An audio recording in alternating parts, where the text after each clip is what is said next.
ஆண்டவராகிய இயேசு கிறிஸ்துவின் நாமத்தில் காலை வாழ்த்துக்கள். இன்றைய மன்னா, மேலும் ராத்திரியில் அந்நேரத்தில் தானே அவன் அவர்களை அழைத்து கொண்டு போய் அவர்களுடைய காயங்களை கழுவினான். அப்போஸ்தல நடவடிக்கைகளின் புத்தகம் 16ஆம் அதிகாரம் வசனம் 33 முன்பகுதி. பாருங்கள், இந்த இடத்துல நமக்கு இந்த சம்பவம் தெரியும். பவுலும் சீலாவும் ஆண்டவருடைய நாமத்தை பிரஸ்தாவப்படுத்தி கொண்டிருக்கிறாங்க. அப்போ ஒரு ஸ்திரீ என்ன பண்ணுறா, குறி சொல்லுகிற ஆவியுடைய ஒரு ஸ்திரீ அவங்க பின்னாலேயே வந்து அவங்க தன்னுடைய எஜமான்களுக்கு நல்ல ஆதாயம் பண்ணி அவள் நிறைய பணம் சம்பாதிச்சு கொடுக்குறா. அவள் எதிர்படுறா இவங்க ரெண்டு பேருக்கும். பின்தொடர்ந்து என்ன செய்கிறாங்க, ரட்சிப்பின் வழியை நமக்கு அறிவிக்கிறவர்கள் என்று சத்தமிடுறா. பிசாசு அப்படி தானே சொல்லணும், தேவனுடைய ஊழியக்காரர் ரட்சிப்பின் வழியை நமக்கு அறிவிக்கிறார்கள் என்று சத்தமிட்டார். இப்படி அநேக நாள் செஞ்சுக்கிட்டே வராம். பவுல் பொறுத்து பார்த்து கோபம் கொண்டு திரும்பி பார்த்து, நீ இவளை விட்டு புறப்படும்படி இயேசு கிறிஸ்துவின் நாமத்தினாலே உனக்கு கட்டளை எடுக்கிறேன் என்று அந்த ஆவியுடனே சொன்னான். அந்த நேரமே அந்த ஆவி அவளை விட்டு புறப்பட்டு போச்சு. அவர் நார்மலாக ஆயிரம். அவளுடைய எஜமான்களின் தங்கள் நம்பிக்கை ஆதாயம் அற்று போச்சுன்னு சொல்லி பவுலையும் சீலாவையும் பிடிச்சி சந்தை வெளியில் அதிகார இடத்துல இழுத்து கொண்டு போகிறாங்க. அவங்க ஒரு தப்பம் பண்ணல. அவள் தான் பின்னாடியே அந்த ஆவி இப்படி சொன்னோன்னே அந்த ஆவிகளுக்கெல்லாம் தெரியும் ஆண்டவருடைய பிள்ளைகள் யாருன்றது.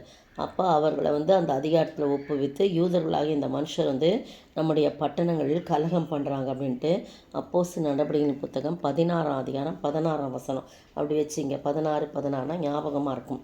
அப்போ சொன்ன உடனே ரோமர்களாகிய நாம் ஏற்றுக்கொள்ளவும் அனுசரிக்கவும் தகாத முறைமைகள்லாம் இவங்க போதிக்கிறாங்க. அப்படி தானே நிறையா அப்படி சொல்கிறாங்க. இந்த நாள்லேயும் அது நடக்குது. அப்போ அவங்க ஜனக்கூட்டம் அப்பொழுது ஜனங்கள்லாம் கூட்டம் கூடி அவர்களுக்கு விரோதமாக எழும்புகிறாங்க. ஒரு நல்ல காரியம் நடந்துச்சு, அதெல்லாம் இல்லை அவங்களுக்கெல்லாம். அதிகாரிகள் அவர்கள் வஸ்திரங்களை கிழித்து போடவும், பார்த்தீங்களா, உடனே அவங்க வஸ்திரங்களை கிழித்து போடவும் அவர்களை அடிக்கவும் சொல்லி அவர்களை அநேக அடித்த பின்பு சிறைச்சாலையில் வைத்து அவர்களை பத்திரமாய் வைக்கும்படி சிறைச்சாலை காவல்காரனுக்கு கட்டளையிடுறாங்க.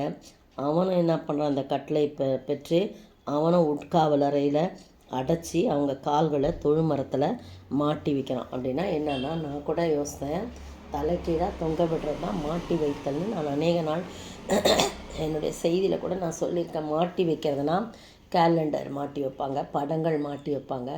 அப்போ தலையை நேராக மாட்ட முடியாது. அதனால் கால்களில் சங்கிலி மாட்டி அப்படியே தலைக்கீழாக தொங்க விடுவாங்க அப்படின்னு நான் யோசித்தேன். ஆனால் அந்த படங்கள்லாம் பார்க்கும்போது சுவரோடு உட்கார வச்சு காலை மட்டும் நீட்டி அந்த காலில் ஒரு சட்டம் மாதிரி இருக்குது, மர சட்டம். அந்த ஹோல் இருக்குது, அந்த ஹோலுக்குள்ளே காலை வச்சிடணும், ரெண்டு காலையும் அப்படியே மேல் மூடி மாதிரி போட்டு பூட்டிடுறாங்க. அப்போ அசைக்க முடியாது, ஒன்றும் பண்ண முடியாது, ஏந்திரிக்க முடியாது, அப்படியே உட்காந்துருக்கணும். ஆனால் கால்களை இப்படி மாட்டி வைப்பாங்க.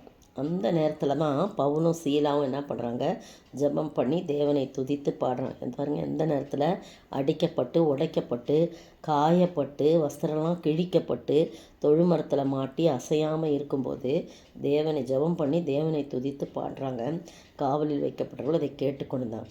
அப்போது சடுதியிலே சிறைச்சாலை அஸ்திபாரங்கள் அசைந்து பூமி மிக வந்தது, கதவுகள்லாம் திறவுண்டது, எல்லாருடைய கட்டுகளும் கழண்டு போயிட்டு நமக்கு எல்லாருக்கும் இதை தெரியும்.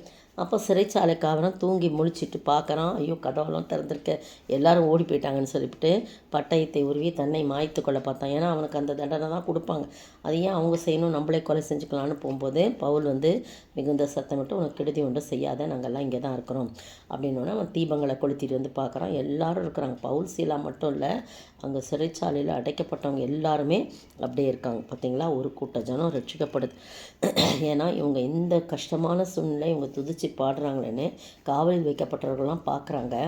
இவ்வளோ பெரிய அதிசயமான காரியம் இருக்குது இந்த கடவுள்கிட்ட, ஏதோ ஒரு இருக்குன்னு அவங்களாம் கவனித்து கேட்டுக்கிட்டு இருக்காங்க.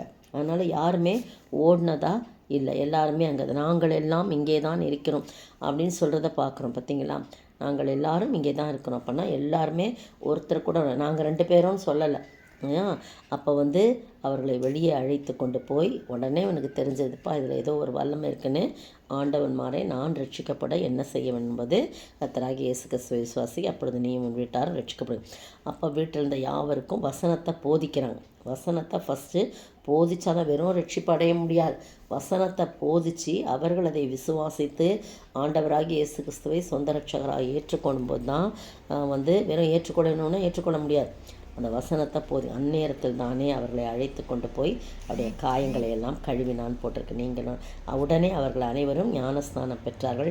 தன் வீட்டுக்கு கூட்டிகிட்டு போய் போஜனம் கொடுத்து தன் வீட்டார் அனைவரோடு தேவனிடத்தில் விசுவாசம் உள்ளவனை மன மகிழ்ச்சியாக இருந்தான்னு சொல்லி போடப்பட்டிருக்கு. இந்த அருமையான வேளையிலே இந்த காயப்படுத்தினவங்க தான் திரும்ப காயம் கட்டும்படியாக ஆண்டவர் மாற்றி அமைக்கிறார். பார்த்தீங்களா, தொழு மரத்தில் மாட்டி வைத்து அவங்கள கஷ்டப்படுத்தினவன் அங்கெல்லாம் எல்லாம் அவனே கூட்டிகிட்டு போய் அந்த காயங்களை கழுவுறான் ராத்திரி வேளையில். எனக்கு ரொம்ப பிடிச்ச வசனம் இது. அதுபோல் தான் நம்முடைய ஆண்டவர் நம்முடைய காயங்களை, பாவம் என்னும் காயங்கள், அக்கிரம் என்னும் காயங்களை தம்முடைய காயங்களால், அதுதான் ரொம்ப முக்கியம், சிலுவையில் ஏற்றுக்கொண்டு தம்முடைய காயங்களால் நம்முடைய காயங்களை அவர் கழுவி சுத்திகரித்து மகனாய் மாற்றுவார். அந்த அன்புக்கு நம்மை அர்ப்பணிப்போமா?